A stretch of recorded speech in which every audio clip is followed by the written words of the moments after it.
Qu'est-ce que tu as? Tu n'aimes plus le poisson?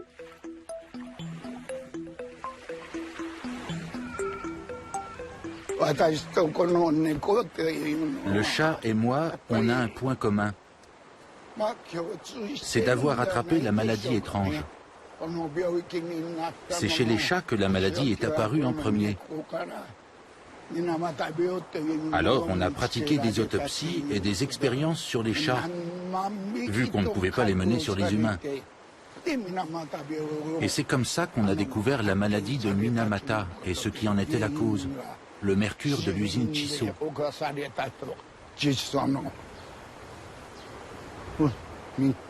La voix d'Ikoma Hideo tremblait un peu.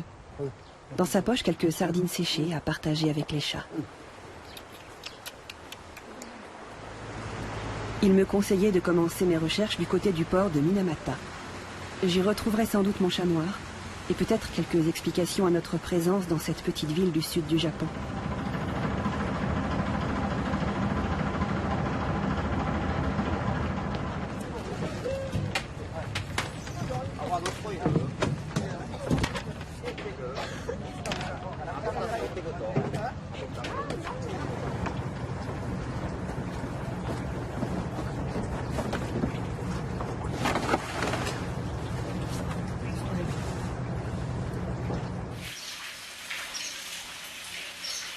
Ikoma-san disait vrai. Les chats ne manquaient pas au port de Minamata. Félins et humains s'étaient entendus depuis des siècles autour d'un intérêt commun, le poisson. Les hommes allaient à la pêche et réservaient aux chats les prises trop petites ou abîmées. En contrepartie, les chats veillaient à ce qu'aucun rongeur ne troue leur filet de pêche. Un pacte rompu en 1953. Cette année-là, le nom de Minamata apparaît pour la première fois dans la presse japonaise. On y fait mention d'une soudaine hausse des dégâts commis par les rongeurs sur les filets de pêche et d'un taux de mortalité anormal chez les chats.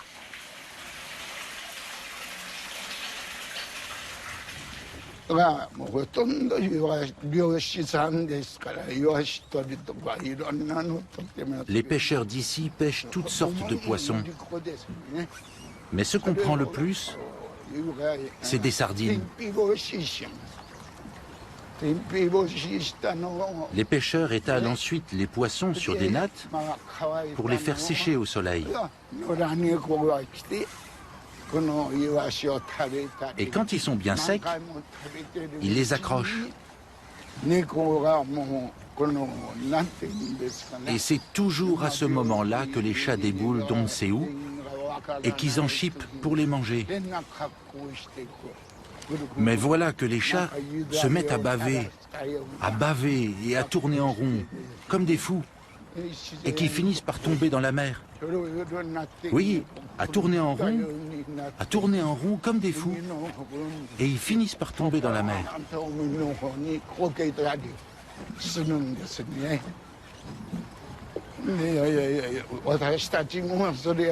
Nous, comme on était des gamins, on rigolait en les regardant.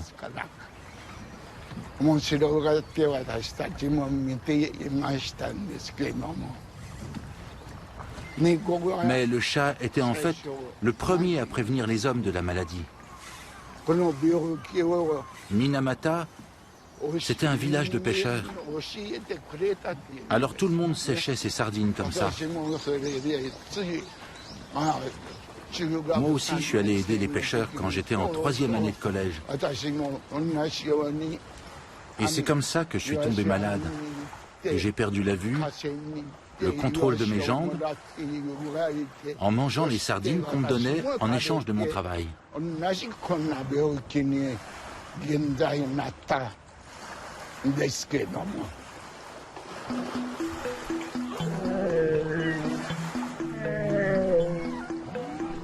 C'était en 1956.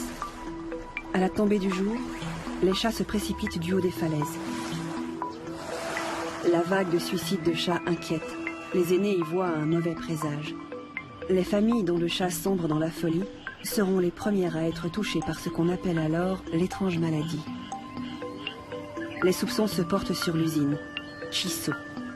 Une énorme installation de carbochimie au cœur de Minamata, qui régurgite depuis les années 20 on ne sait quoi dans la mer. Depuis des années, les pêcheurs se plaignent. À proximité des conduits d'évacuation de l'usine, les poissons morts flottent à la surface. Mais dans le Japon de l'après-guerre, l'heure est à l'industrialisation triomphante. Et Chiso produisait du plastique, une matière moderne, propre, autrement indispensable à la reconstruction du Japon que quelques poissons malodorants.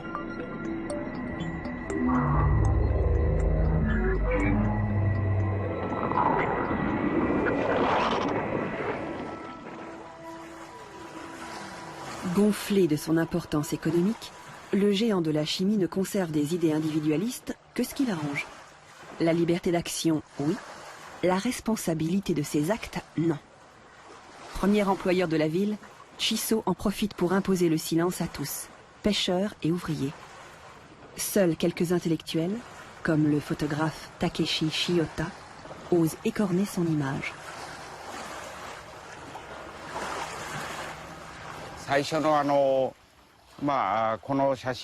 Sur cette photo, on voit la bouche du conduit d'évacuation que Chiso avait tiré depuis l'usine jusqu'au hameau de Aiken.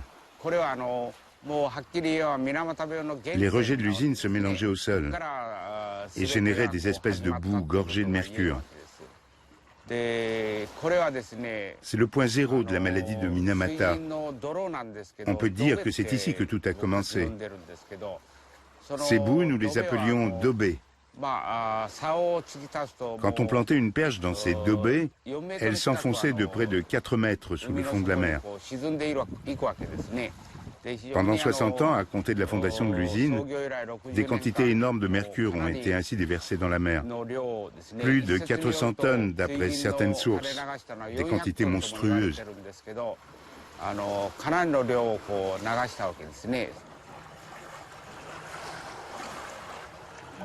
L'étrange maladie des chats ne tarde pas à toucher les humains.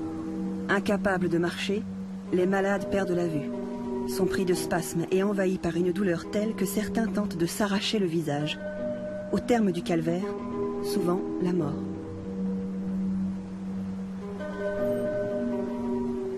Mis en cause, Chiso récuse toute responsabilité. Dans ses laboratoires, une série d'expériences sur les chats est lancée pour démontrer l'innocuité des rejets de l'usine. 900 chats seront capturés par Chiso, nourris de poissons contaminés et d'eau polluée.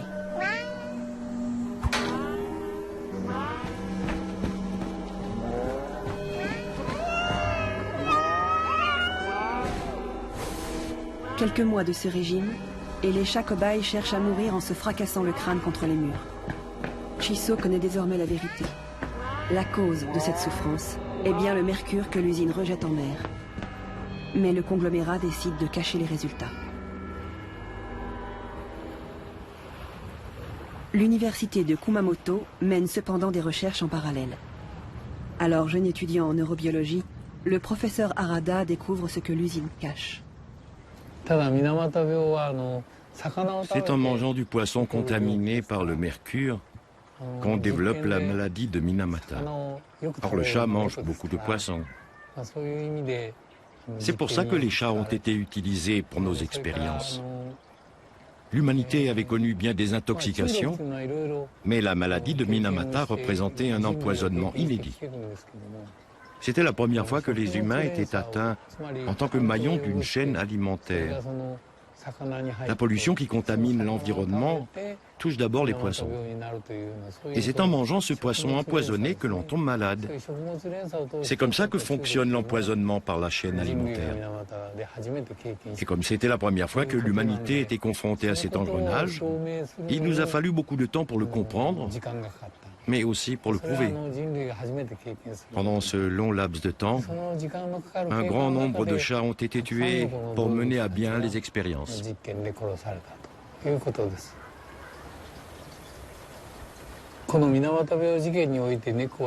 Finalement, dans cette tragédie de la maladie de Minamata, les chats ont été sacrifiés par les hommes. Ils ont été sacrifiés sur l'autel de leurs ambitions. Le suicide des chats de Minamata, cette façon de mourir en proie à la folie, c'était un miroir, un symbole de l'avenir de l'humanité. ぱり暗示していたというふうに考えていいと思います。Le mercure de Chisso ne détruit pas seulement ceux qui ont consommé du poisson contaminé. Les humains à venir sont également touchés. En 1962, le professeur Harada découvre que le mercure traverse la barrière placentaire que l'on croyait jusque-là infranchissable. Les 64 nourrissons malformés qui viennent au monde dans les années 60 sont eux aussi victimes de Chisso. Furieux, le géant industriel obtient du gouvernement japonais qu'il coupe les fonds des chercheurs universitaires. Chisso s'attache ensuite à discréditer ceux qui osent l'attaquer en justice. Les malades sont présentés comme de simples quémandeurs, avides de compensation financière.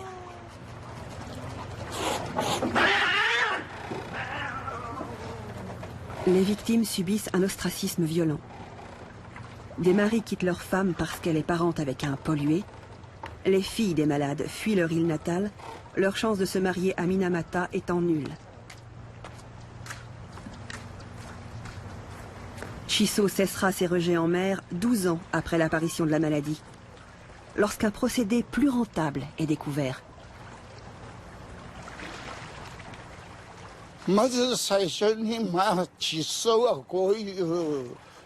Le fait que Chisso déverse du mercure en cachette avait déjà de quoi nous mettre en colère. Mais le comble, c'est que, alors que tant de gens étaient déjà tombés malades, Chisso a continué de cacher cette pollution et de déverser son mercure. Ils ont juste déplacé la bouche d'évacuation. Ensuite, ils nous ont imposé d'accepter des indemnités dérisoires en guise de consolation. J'éprouvais une haine féroce contre Chisso parce qu'on était tous malades. Et c'était à l'âge où on allait à l'école. On aurait dû avoir la vie devant nous. Mais non seulement on était gravement atteints, mais en plus, on pouvait plus se nourrir. Il faut comprendre qu'on avait une vie modeste. On n'avait pas d'autre choix que de manger le poisson contaminé. La mer était toute notre table. Mais Chisso a pollué la mer. Et ils ont fait semblant de rien savoir. On avait vraiment la haine. Moi, je ne savais plus comment faire pour survivre. De mes 14 à mes 60 ans, j'ai passé ma vie en traitement à l'hôpital. On n'a pas eu de jeunesse.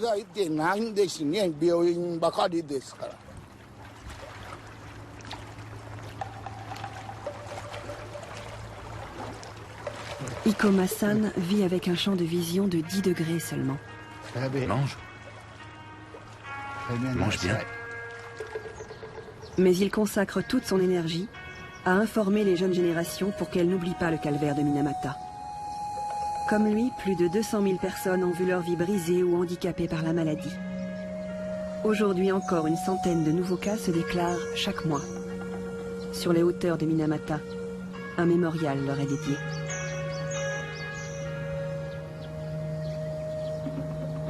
Plus discrète, un peu plus loin, une stèle a été élevée à la mémoire des quelques 10 000 chats empoisonnés ou sacrifiés pour les besoins de la recherche. Ce sont les autres victimes de Minamata.